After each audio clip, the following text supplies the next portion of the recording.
تفسیر القرآن آج کا سبق سورہ بنی اسرائیل آیت نمبر 105 سے 109 تک۔ اعوذ باللہ من الشیطان الرجیم، بسم اللہ الرحمن الرحیم۔ وبالحق انزلناہ وبالحق نزل وما ارسلناک الا مبشرا ونذیرا وقرآنا فرقناه لتقرأه على الناس على مكث ونزلناه تنزيلا قل آمنوا به أو لا تؤمنوا إن الذين أوتوا العلم من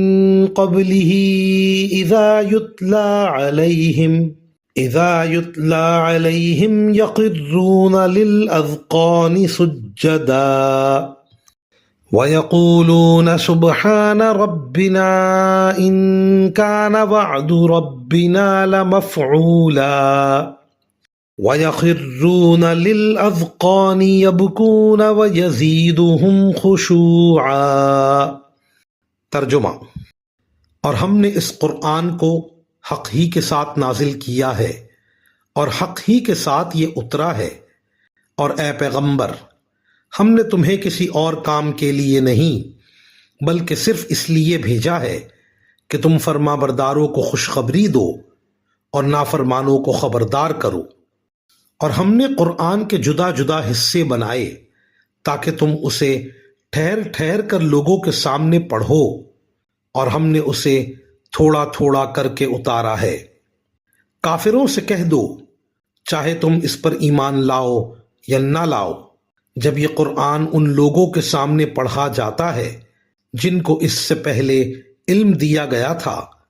تو وہ تھوڑیوں کے بل سجدے میں گر جاتے ہیں اور کہتے ہیں، پاک ہے ہمارا پروردگار، بے شک ہمارے پروردگار کا وعدہ تو پورا ہی ہو کر رہتا ہے۔ اور وہ روتے ہوئے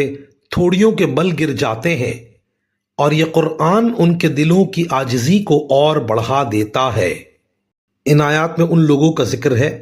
جنہیں تورات اور انجیل کا علم دیا گیا تھا،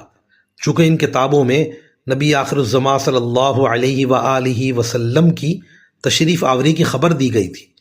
اس لیے ان کے مخلص لوگ قرآن کریم کو سن کر یہ کہتے ہیں کہ اللہ تعالیٰ نے آخر زمانے میں جس کتاب کے نازل کرنے اور جس پیغمبر کو بھیجنے کا وعدہ فرمایا تھا وہ پورا ہو گیا۔ وآخر دعوانا ان الحمد للہ رب العالمین۔